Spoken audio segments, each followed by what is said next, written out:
పశ్చిమ వాయువ్య మధ్య బంగాళాఖాతంలో ఏర్పడ్డ అల్పపీడనం కారణంగా రాగల 24 గంటల్లో ఉత్తరాంధ్ర దక్షిణాంధ్రలో భారీ వర్షాలు కురిసే అవకాశం ఉందని వాతావరణ శాఖ అధికారులు తెలిపారు. అల్పపీడన ప్రభావంతో 48 గంటల పాటు మోస్తరు నుంచి భారీ వర్షాలు కురిసే అవకాశం ఉందన్నారు. పశ్చిమ బంగాళాఖాతంలో కొనసాగుతున్న అల్పపీడనం 48 గంటల తర్వాత ఛత్తీస్గఢ్ వైపు పయనించి బలహీనపడే అవకాశం ఉందని తెలిపారు. పూర్తి సమాచారం మా కరెస్పాండెంట్ చంద్రశేఖర్ అందిస్తారు.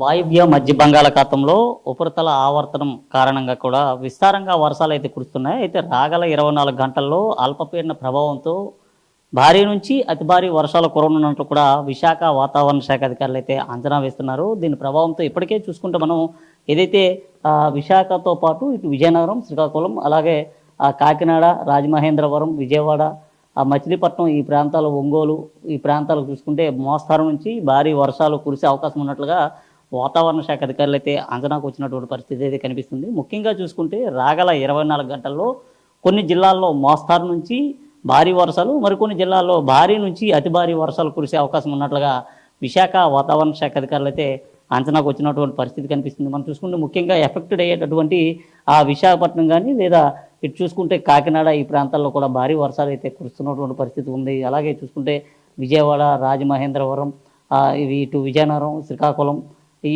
ప్రాంతాల్లో కూడా మోస్తారు నుంచి అతి భారీ వర్షాలు ఎక్కువగా కురిసేటటువంటి అవకాశం అయితే ఉంది. ముఖ్యంగా చూసుకుంటే ఇటు విశాఖ, ఉమ్మడి విశాఖ జిల్లాకు సంబంధించినటువంటి ఏదైతే ఈ ప్రాంతం ఉందో ఈ ప్రాంతంలో అల్లూరు జిల్లాకు సంబంధించినటువంటి అల్లూరు జిల్లా, పార్వతీపురం, మన్యం జిల్లా, విజయనగరం ఈ ప్రాంతాలకు కూడా మోస్తారు నుంచి భారీ వర్షాలు అయితే కురిసే అవకాశం ఉంది. రాగల 48 గంటల పాటు ఇదే వాతావరణం కొనసాగే అవకాశం ఉన్నట్లు కూడా వాతావరణ శాఖ అధికారులు అయితే అంచనా వేస్తున్నటువంటి పరిస్థితి కనిపిస్తుంది. మనం ఒకసారి చూసుకుంటే పూర్తిగా కూడా మ్యాప్లో ఇక్కడ ఉన్నటువంటి ప్రదేశాలన్నీ కూడా పూర్తిగా ఎఫెక్టెడ్ ప్రదేశాలుగా కూడా కనిపిస్తుంది. అయితే దీని ప్రభావం ఏదైతే ఉందో దీని ప్రభావం రాగల 48 గంటల్లో మరి ఎక్కువగా ఉండేటటువంటి అవకాశాలు ఉన్నాయంటూ వాతావరణ శాఖ అధికారులు అయితే అంచనాకు వస్తున్నటువంటి పరిస్థితి కనిపిస్తుంది. ఏదైతే గత నెలతో పోల్చుకుంటే ఈ నెలలో భారీ వర్షాలు కురిసే అవకాశం ఉన్నట్లు కూడా అధికారులు అయితే ఒక అంచనాకి అయితే వచ్చారు. ఈ నేపథ్యంలో మత్స్యకారులు ఎవరు కూడా వేటకు వెళ్ళరాదంటూ చెప్పిన పరిస్థితి కనిపిస్తుంది. తీరం వెంబడి గంటకి 30 నుంచి 45 కిలోమీటర్లు లేదా 60 కిలోమీటర్ల వేగంతో కూడా ఈదురుగాలు వీచే అవకాశం ఉన్నట్లు కూడా చెప్తున్నారు. దీని ప్రభావం ఏదైతే ఉందో దీని ప్రభావం కారణంగా సముద్ర తీర ప్రాంతం వెంబడి కూడా ఈదురుగాలు వీచేటటువంటి అవకాశం ఉంది. కొన్ని ప్రాంతాలు ఏవైతే ఉన్నాయో ముఖ్యంగా చూసుకుంటే అల్లూరు జిల్లాకు సంబంధించినటువంటి పార్వతీపురం, మన్యం జిల్లా, అల్లూరు జిల్లా, ఇటు అనకాపల్లి జిల్లా ప్రాంతంలో మోస్తారు నుంచి భారీ వర్షాలు కురవడంతో పాటు ఈదురుగాలు వీచేటటువంటి అవకాశం ఉంది. అలాగే కొన్ని ప్రాంతాల్లో ఉరుములు, మెరుపులతో కూడినటువంటి పిడుగులు పడేటటువంటి అవకాశం కూడా ఉన్నట్లు అధికారులు అయితే అంచనాకు వచ్చినటువంటి పరిస్థితి కనిపిస్తుంది. ఏదైతే ఎగువ ప్రాంతాల్లో కురుస్తున్నటువంటి భారీ వర్షాలు ఏవైతే ఉన్నాయో భారీ వర్షాల కారణంగా లోతట్టు ప్రాంతాలన్నీ కూడా ఉన్నాయి. ముఖ్యంగా జలమయం అయ్యేటటువంటి అవకాశాలు అయితే కనిపిస్తున్నాయి. అయితే గతంతో పోల్చుకుంటే ప్రస్తుతం కొనసాగుతున్నటువంటి అల్పపీడనం ఏదైతే ఉంది ఈ అల్పపీడనం ప్రస్తుతం అయితే పశ్చిమ వాయువ్య మధ్య బంగాళాఖాతం నుంచి కొనసాగుతున్న పరిస్థితి ఉంది. ఇది ఒరిస్సా మీదుగా అటు ఛత్తీస్గఢ్ వైపు వెళ్ళి అక్కడ బలహీన పడేటటువంటి అవకాశాలు ఉన్నాయి అన్నట్లు వాతావరణ శాఖ అధికారులు అయితే భావిస్తున్న పరిస్థితి కనిపిస్తుంది.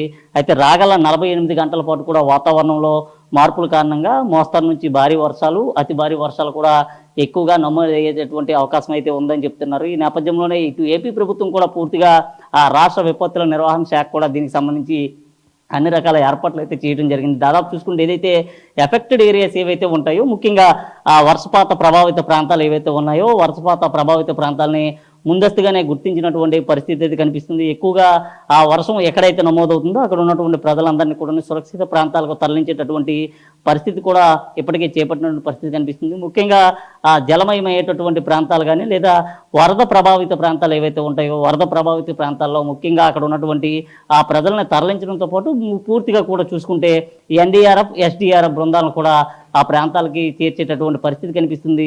ఏదైతే ఇక్కడ బంగాళాఖాతంలో కొనసాగుతున్నటువంటి అల్పపీడన ప్రభావం ఏదైతే ఉందో అల్పపీడన ప్రభావం కారణంగా ఇప్పటికే కాకినాడ తీర ప్రాంతం అంతా కూడా పూర్తిగా కోతకు గురైనటువంటి పరిస్థితి కనిపిస్తుంది. మనం చూసుకుంటే నిన్న ఉప్పాడ ప్రాంతం ఏదైతే ఉందో ఉప్పాడ ప్రాంతంలో ఉన్నటువంటి తీరం అంతా కూడా పూర్తిగా కోతకి గురైనటువంటి పరిస్థితి కనిపిస్తుంది. అక్కడ ఉన్నటువంటి అలలన్నీ కూడా ఉవ్వెత్తున ఎగిసిపడి రహదారిపైకి వచ్చినటువంటి పరిస్థితి కనిపిస్తుంది. ఈ నేపథ్యంలో అటువైపుగా రాకపోకలు సాగించేటటువంటి వాహనాలు కానీ వాహనదారులు కానీ ప్రజలు కానీ చాలా ఇబ్బందులు అయితే ఎదుర్కొన్నారు. ఈ నేపథ్యంలోనే జిల్లాకు సంబంధించినటువంటి కలెక్టర్ అయితే వెంటనే ఆ ప్రాంతాలకు వెళ్ళి మత్స్యకార గ్రామాలు ఏవైతే ఉంటాయో మొదటగా మత్స్యకార గ్రామాలన్నింటినీ కూడా సందర్శించినటువంటి పరిస్థితి కనిపిస్తుంది. వారికి ఎలాంటి సమస్య తలెత్తినా తక్షణమే కంట్రోల్ రూమ్కి కాల్ చేసి తమను సంప్రదించాలంటూ కూడా జిల్లా కలెక్టర్ కూడా చెప్పిన పరిస్థితి కనిపిస్తుంది. అలాగే అక్కడ ఉన్నటువంటి అధికారులు కూడా ఉన్న అధికార యంత్రాంగంతో పాటు అక్కడ ఉన్నటువంటి నాయకులంతా కూడా ఉన్న ఆ ప్రాంతాలకైతే వెళ్ళినటువంటి పరిస్థితి కనిపిస్తుంది. ఏదైతే అల్పపీడన ప్రభావం ఏదైతే ఉందో అల్పపీడన ప్రభావంతో రాగల